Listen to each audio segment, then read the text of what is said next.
seat. Popcorn is on me. Camera speed. Sound production, take one. Hey there, this is Thomas Manning, and I'm really excited to be talking again with director Ryan Jacobi and producer Patrick Cotnoir about the documentary I'm George Lucas, a Connor Ratliff Story. I previously spoke with Patrick and Ryan almost 2 years ago at this point when this documentary premiered at the Slam Dance Film Festival. And now we're talking about the physical release from Kino Lorber for this doc. And it's not just any Blu-ray, but it's a Blu-ray with a potentially record-breaking number of special features. There are 30 audio commentaries included on the disc, and then an additional 27 audio commentaries that you can access digitally once you purchase a copy of the physical release. And that's not even counting dozens of other features extended interviews and deleted scenes. And I think this is a documentary that if you know about the George Lucas talk show, then you will fall in love head over heels for this documentary. But if you don't know anything about the George Lucas talk show, then you'll still fall head over heels for an introduction to a new world that is very difficult to explain if you have no context for what's going on. So I'll just say, don't take my word for it, but seek out this documentary. I'm George Lucas, a Connor Ratliff Story. Hope you enjoy. I know I had a delightful time talking with Patrick and Ryan again. So thank you again and hope you enjoy the conversation. So, as we were discussing a little bit ago, last time we spoke was January 2024, and y'all had this film at Slam Dance, and y'all been through quite the journey since then. Currently, as we're speaking, it's November 2025, so almost 2 years later, and y'all were on the festival circuit. Then you got distribution, I think, late 2024, and now you're getting this Kino Lorber physical release. So I just love to have the two of you speak a little bit to this journey, and I imagine it's gone in many different directions than you initially anticipated. Yeah, from the beginning of this whole process, going back to December 2018 is when this whole thing kicked itself off. My thing was always like, if we're doing this, we're going to get a physical release. Like, this is going to happen. I'm so sorry if you have other plans, but like, either you make this happen or I make this happen, but it's going to happen. So that's always kind of been the goal. And I think it worked out that we found the right this sounds so professional the way I say it, but I'm like, we found the right partner to make this happen. And it was great. It took a long time because the physical media world is not what it was 2 years ago, 5 years ago, 10 years ago. Like, it's rapidly changing. And I think we're in a place where it's coming back a little bit because people are seeing that things can just get pulled from streaming at any time and can be taken off the internet and you just can't see it anymore. So I think it's starting to lead to this revitalization of Blu-rays, 4Ks, DVDs, whatever. And we got connected with Kino after talking to a few companies, and we were basically like, we have a lot of stuff that we want to put on this. And the people who have seen this movie, who wanted to see this movie, either probably rented it or saw it in a theaters. Like, a lot of those people have already seen it. So we need to make this special and we need to make this worth it for the people who haven't seen it or the people who have seen it but want more.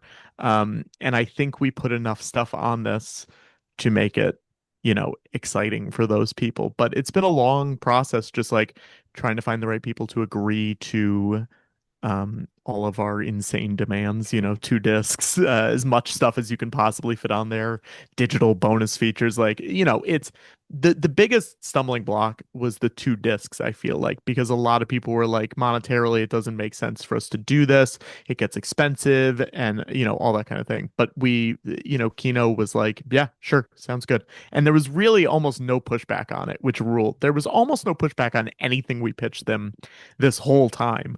I would like send a deranged email at like 3 a.m, just being like, what if we did this? And they'd be like, yeah, okay, great. How do you want to do it? And that was very exciting to me and to the rest of the team, I think. Yeah, sorry. That was a long, rambly answer.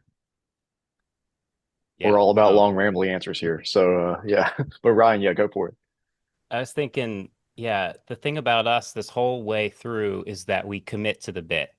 No matter what we're doing, you, me, Connor, Anna Maria, Marsh, our whole team, Rob, everything we're doing, we're like, if we're gonna do this, let's really do it. And I remember we were out in LA at one of the Alamo Drafthouse screenings, and afterwards we were joking about what if we could break the world record for most commentaries.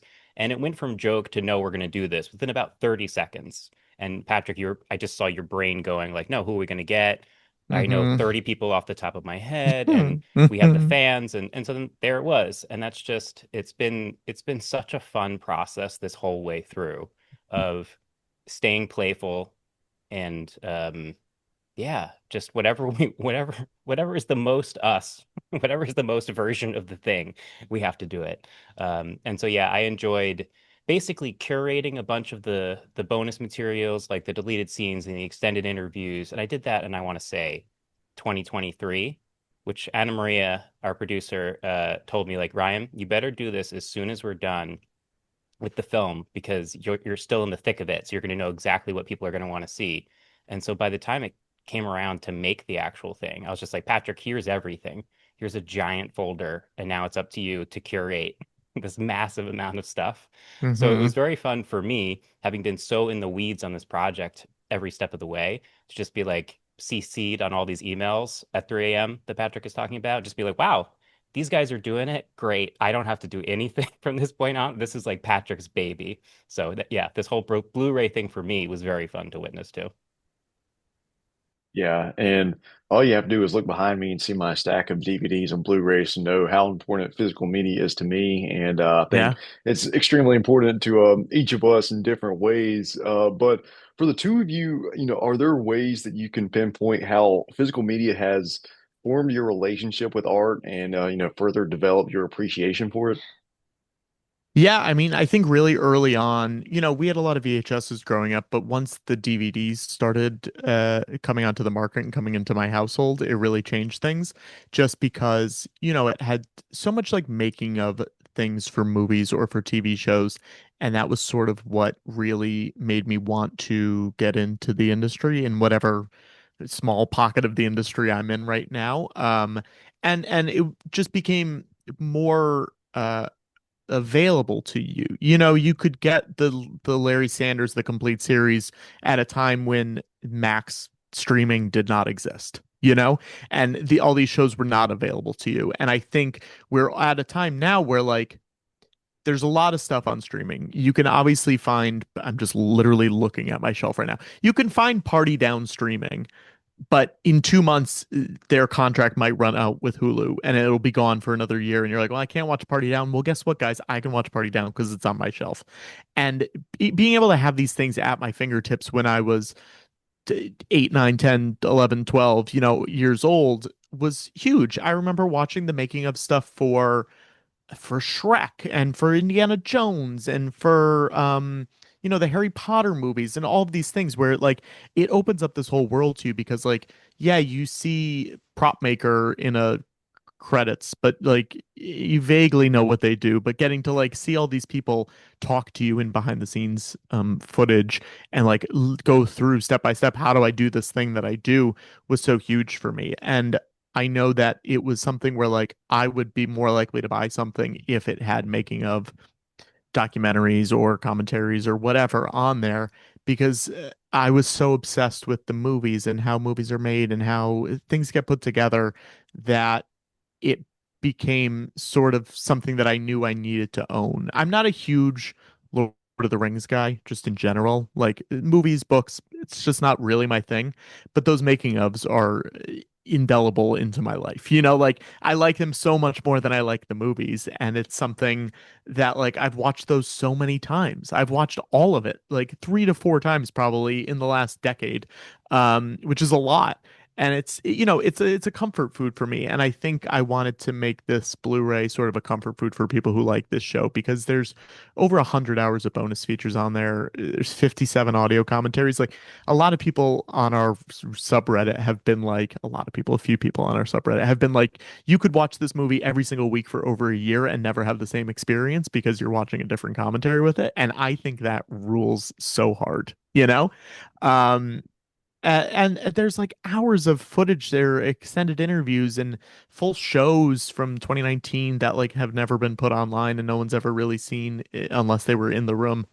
And that to me, if I was a fan of this or a fan of comedy in general or a fan of documentaries even, like that would be so exciting to me because um it's such a specific thing and such a weird documentaries are such a weird art form that like you get, 35 seconds of so and so getting interviewed in a documentary, and you're like, well, that person's interesting. Like maybe they said a bunch of stuff that was interesting that just like didn't fit the theme of this. Let me go on here. Oh, wow, there's 35 minutes of them talking now about whatever this weird thing is that I'm into.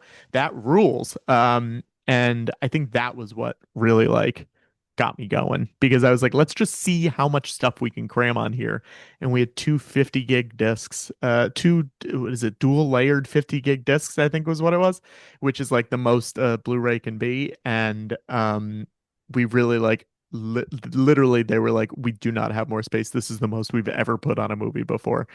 And I think that's what physical media, what excites me the most about physical media is just like, yeah, I'll spend $25 and get 100 hours worth of stuff. Like I would do that for literally almost any movie. If any movie came out and they were like, we have 100 hours of bonus features on Wicked for Good, I would be like, all right, sign me up.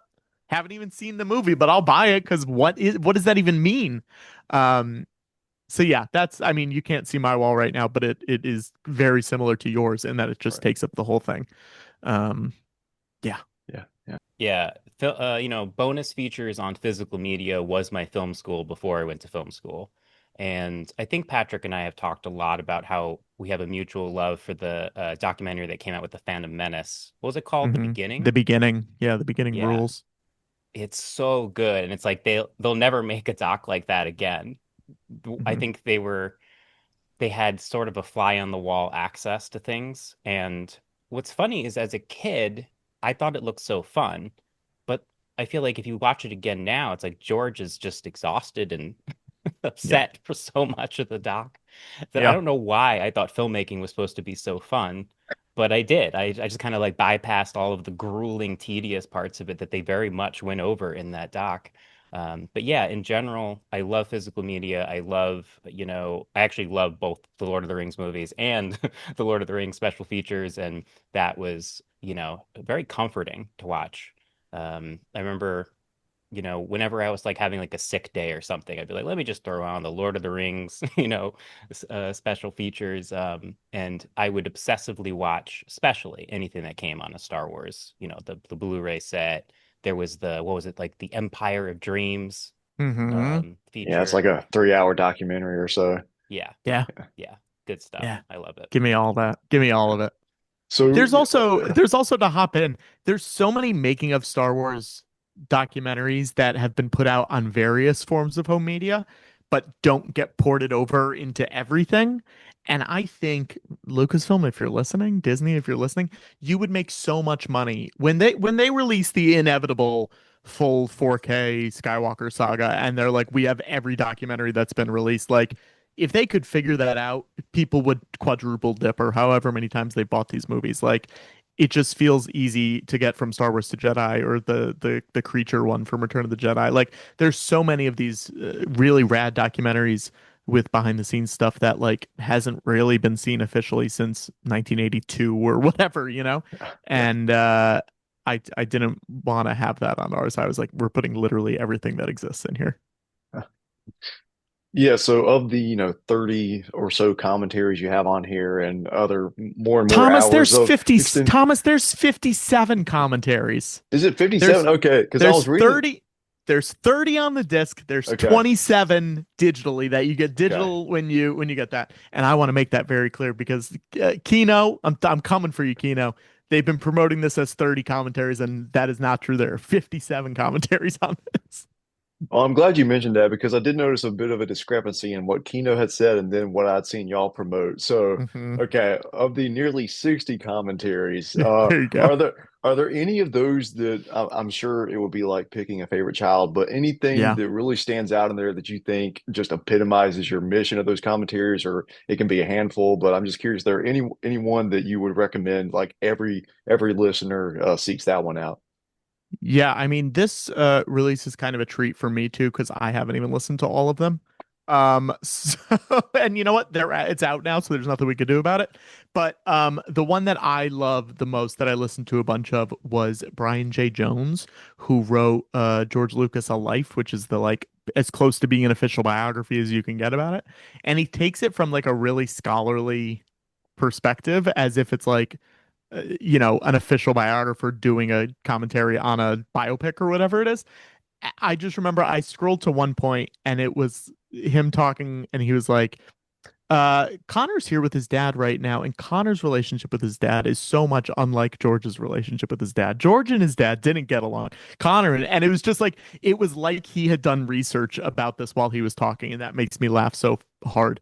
But I wanted everyone to do something different because I didn't want everyone to do the Schwarzenegger thing of like, and now I'm walking down the stairs and I'm walking down the hallway and I'm going to see the girl right now. Like the just describing what is on the screen. So I was told everyone, I was like, do whatever you want, have fun with it, talk about the movie, talk about whatever you want. Um, and Travis McElroy from My Brother and Me, I know just reads the full Entourage wiki page in full because that was what he wanted to do. It's just top to bottom the Entourage Wikipedia page.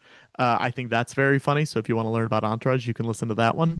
And then there's some, like Connor's improv group, The Stepfathers, Shannon O'Neill, Sebastian Canelli, and Alex Dixon are just like kind of Mystery Science theatering it a little bit, kind of like ripping on everybody a little bit, which I think is really uh fun. I think it's like a fun one to listen to. But then we also have like ones from fans, so you just get a different perspective than you would get from like someone who actually knows Connor, because these are just people who like really like the show during lockdown. And I tried to like throw a few of them together on, I think it's like 4 different tracks or something like that. So you get everyone has a different perspective on it. You have past guests, you have people who worked on the stage show, you have people who worked on the live stream show, fans. My mom does one with me. Like there's Ryan or Rob Malone, the editor, and I do one where we just call a bunch of people, which I think is fun. So there's one with like 15 people on it because we just like call whoever we want to on our phone. So it's truly like a bunch of different perspectives, but the Brian J. Jones one sticks out for me personally. Awesome. Yeah, Patrick, I know you said you haven't even watched or listened to all 57 of them yourself, but I do Yeah, do have a good buddy who he's making that his mission to do so and hopefully put I together an love that. essay on it. So stay tuned for that developing story. So I'm so ready. I'm yeah, so yeah. ready. Yeah. So is it true that in about 20 years you'll release an updated version of the documentary with slight variations to more fully complete your vision in true George Lucas fashion? Are we gonna get ready for that? Yeah, it's true. Right, Yeah. Ryan? Awesome. Of course. Yeah. We're I gonna we're mean, gonna cut some people out. yeah, but definitely add Connor stepping on Uh-huh. a giant Griff. slug's tail. Yeah, yeah, yeah. That's good. Yeah. Yeah. There's just some things that have to be in there. And you'll never be able to watch this one again. This one is gone forever. So Yeah. I don't Well, remember if we talked about this the first time we talked. This version is actually, we probably didn't because it hadn't happened yet, Ryan. Mm. This version is actually a special edition. This Blu-ray amazing. is Sure. different. It's different than the version that premiered at Slam Dance. Ryan, I'm going to throw you under the bus a little bit. Is that okay? Go for it. I'm so used to this story now. I'm just, No, yeah, go I for it. know, but it's I think it's worth telling. There's a shot when Connor goes back to Missouri and they're like driving down the main drag and they see the Capitol and all that. And the audio is Connor saying, "This is Missouri Boulevard. It's a really important street for me," and all that stuff. But the shot was not Missouri Boulevard.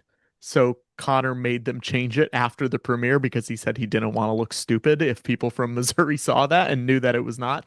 So this technically is already a special edition. So if we can get a super special edition, I would love that. Well, I will confess, I still have the original screener saved on my Vimeo watch later. So I guess Aha. I'm in possession of both the Rare. original, yeah, and super edition, now the special edition. So yeah, I'm in rare territory. I love it. But That's great. yeah. Well, I'm glad you mentioned, the Missouri aspect of Connor's upbringing. Obviously, coming from rural America, not he didn't directly grow up in the New York comedy scene, and he made his way there later on. And I think for the two of you, y'all probably don't share that in common with him. Have y'all lived in kind of more city areas for most of your life? Is that right? Yeah, I mean, I'm from Connecticut, the like suburban northern part of Connecticut, which isn't super suburban, but I moved out to go to college in New York, so I got out when I was 18. But it was a lot. I worked on a farm in high Right, school. right. Oh, okay. Yeah. Yeah, but got out, got to New York about as quickly as I could. Yeah. Um, so I, But yeah, I'm curious about, your perspectives and seeing someone like Connor come from a background like that and then really make his dreams come true and yeah. just what it was for you to capture that journey and see it from your own eyes. I mean, it's kind of the dream, isn't it? It's kind of the like, The it's the Luke Muppet Skywalker movie. working on It's a the on a Luke It's kind of moisture the Luke farm. story, Skywalker. yeah. It's the yeah. It's the like, small guy comes from a small place and then realizes that like he wants to do this and he can do this and he's trying to figure out any way that he can to like make it happen. And I think that this movie captures that in a really nice way. Getting to talk to his parents and you're actually getting to like see the town instead of just talking about the town is very important. Um, because you can actually like a lot of people I imagine can relate to that. Like, it looks like a suburb and it looks like there's not a ton, he found the ways to make it work when he was a kid doing theater and doing his dad's TV show and all that stuff, but it's definitely so different from what happens as soon as he moves to quote unquote the big city or, goes to London or whatever. Um but that's one of my favorite parts of the movie is when he goes to Missouri and gets to see that. I would watch 10 more hours of that. And you can on the Blu-ray. I'm just kidding. It's true. Yeah. We have a bit more Missouri stuff. But yeah, Yes. my version of that is I grew up in Staten Island, which is the forgotten borough, the fifth borough of New York City. So and it was very suburban where I lived. And so there's not really any parallels to Connor. But within the New York City like borough system, that's as close as it gets to like seeing on the horizon the big city and having dreams and um, yeah. But Connor's was a little more dramatic and um, he's as far as I know like still loves living where he lives in New York. Like Hmm. this is his home. This he's a New Yorker through and through. Yeah, I think it's something that I can relate to very directly because where I'm zooming from right now, we have a population of it's either 2,000 to 4,000, depending on if school's in session. It's a college town, so it's definitely a far cry from the New York cities of the world. But Yeah. so yeah, yeah. But looking more to the Blu-ray itself, yeah, I have it right here, as you can see. So, I didn't just set this up to talk about something that I had not purchased. I've got it right here. He's a real But fan. yeah, but I want to talk about the design of the package itself, the cover art. I Yeah. think, see, cover art is from Justin Ridge, I believe. Yeah. Can you talk about the importance of supporting artists like that and just the significance of cover art in general, which is increasingly becoming a lost art. It is. It's definitely becoming a lost art. A lot of times you get the same key art that's either just the poster or art that you see everywhere when it comes to that movie. But Justin is a friend of ours. Justin, do you know who Justin Ridge is? It's okay if you don't. I do not, but Okay, great. I found his name in the credits. So Yeah, so Justin was a storyboard artist, concept design artist, director on Clone Wars, and then worked on Rebels and co-created Resistance, which was another animated Star Wars show. He worked on Avatar: The Last Airbender with Filoni and then got in on the Star Wars animation train. But during COVID, he became a fan of the live stream and we met and he's rad and he offered up his services to do this and having the poster on the front of the DVD or Blu-ray is always really cool, but also at the same time it's like let's get a fresh thing on here. And if you have the Blu-ray in front of you, it's a double-sided thing. So if you like the poster, you can have the poster on the front. If you like Justin's art, you can have Justin's art on the front. And it's on a slipcover too, which physical media nerds will, lose their dang minds over slipcovers.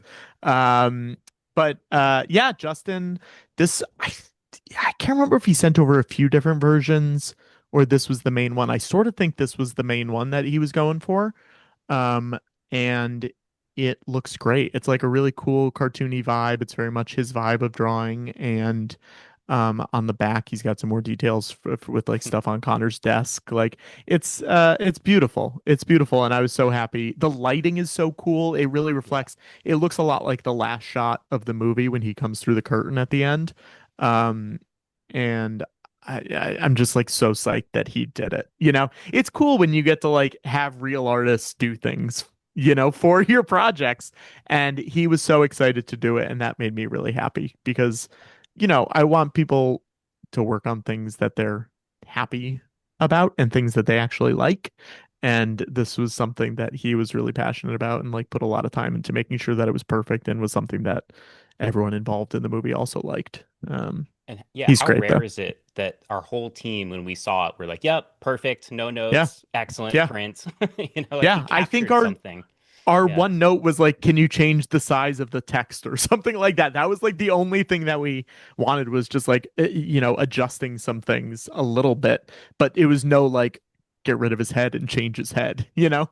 Um, but it rules. It's really cool that we have someone involved who's like, has so many deep ties to Star Wars and George and all that too. Right, right. Yeah, and then Ryan, you have a personal message from the director included in there. Was that something that you knew you wanted to do from the very beginning, once you realized that you were going to have a physical release? Yeah, I think Anna Maria asked if I'd be willing to write something, and it's felt very helpful to have these major milestones happen where it's like every 6 months they'd be like, "You need to write something," and I'd be like, "What am I gonna say?" And then I sit down, and I'm like, "Oh, actually, I have a lot to say every time," Hmm. because there always is something big. And so, you know, a few weeks ago we let the Kickstarter backers know that you know the Blu-ray is coming out, and so again, here I was sort of doing a retrospective of like how far we've come and how we got here. And so, you know, a funny thing about this movie is that I'm always unexpectedly emotional about it because it is very funny, it's quirky, it's silly. But the more distance I have from this project, the more I realized, you know, while I was doing it, I sort of had my documentarian. Like I said, I commit to the bit. So even though this is like a silly, you know, topic, I was like, no, I'm going to treat this like I'm an actual, you know, documentarian. And it's not on me to be funny. It's on, you know, Connor and the team to just be them and for me to capture them. And yeah, the further away I got from it, the more like time now, I'm like, you know what? Actually, in addition to all these things I love about, you know, it was sort of a love note to comedy. It's a love note to this quirky era in, you know, New York City, you know, UCB pre-pandemic. It's all these things, but it's also just a note to myself as a kid, basically. You know, this whole movie is about making things even if there's no audience. It's about, you know, the love of childhood like silly things. And I've come to realize just how obsessed I was with George Lucas as a kid, where it's almost like in the process of making this film, I forgot that how obsessed I was with George Lucas because I had to be like focused on this lovable, you know, subject who is obsessed with George Lucas.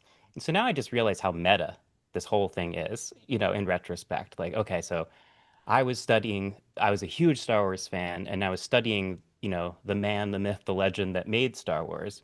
And then as a way in, an entry point, I then studied Connor, who was doing the same thing.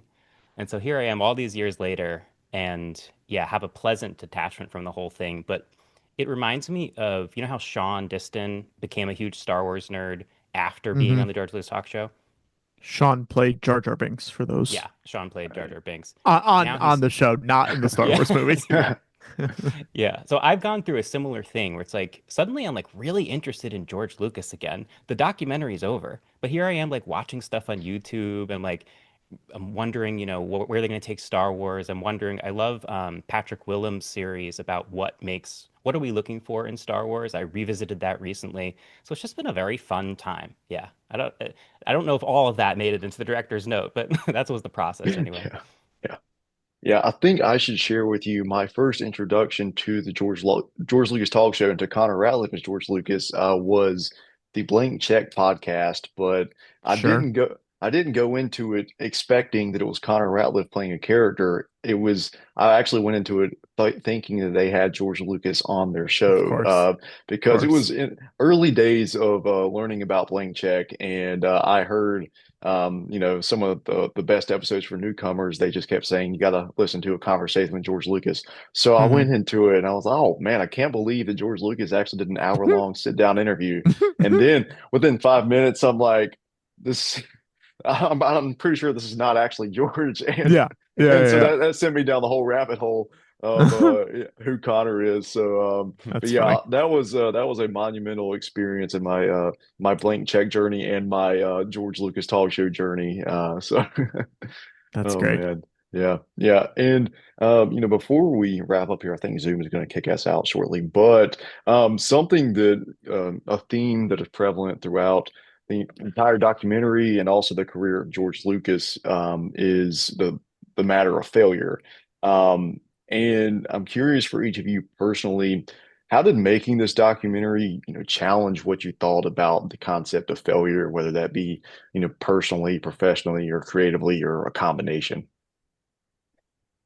Yeah, I mean, I think we all still struggle with that every day, I assume. But it's definitely something where it's like you push through it and you find the thing that you're supposed to be doing. They talk about the Dead Eye stuff, of course, with Tom Hanks firing Connor on Band of Brothers, which gets expanded upon in his podcast. But like that was so long ago, and Connor's done so many things since then. So things seem big in the moment, and then you realize later on that like, well, if that hadn't happened, this wouldn't have happened, then this wouldn't have happened. And like having that in the back of your head of like it seems like a big deal, but it's not a big deal right now.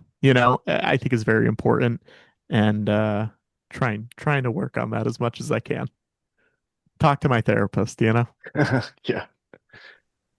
Yeah, I think that's something, again, we have in common is we're all very ambitious people. Everyone who worked on this documentary is kind of wildly ambitious. Like we said, we commit to the bit. And so this documentary was a way of kind of exploring for myself this obsession I didn't realize I had with with success and failure. And then seeing Connor move through it almost like calmed me down about my own life to where I kind of took on his philosophy of you can't really fail if you do what you love. If you like Hmm. give your whole heart to something, there's different levels of achievement possible when you do that. And we're shooting for the best. Like Connor is a very ambitious guy to this day. Like, I hope the documentary paints that properly because he's not just doing it only for the fun of it, but he doesn't have attachment to outcomes. He'll be like, okay, it didn't work. What's next? You know? Yeah. And so that's something I really took with me moving forward. Yeah, yeah. Well, guys, I'm really glad that we could sit down again and chat. It's always fun to hang out with y'all, and congrats on a record-breaking Blu-ray, and hopefully for the special edition in 20 years, you break your own record. So, We'll yeah, see. so yeah, Uh, Thank you for chatting again. We always appreciate your support and help with this kind of stuff. Yeah. yeah, Yeah, thanks for yeah. having us, Tom. And I wanted to mention there's something that I didn't realize was included on the Blu-ray that I was really happy was, and it was that extended interview with Connor where we're doing the visualization of what would it be like if we're at the Skywalker Ranch and he interviews George Lucas. So it's within the Connor extended interviews. If you're a fan, if you have the Blu-ray, check it out because I rewatched it recently. I was like, that was a strange little visualization we did. That was kind of fun. And now again, the further away I get from this project, I'm like, I really want that to happen now. I want somehow this Blu-ray to stumble across George Lucas's mailbox and him to invite Connor to the ranch and to have this dream come true. So I somebody love make it it. happen.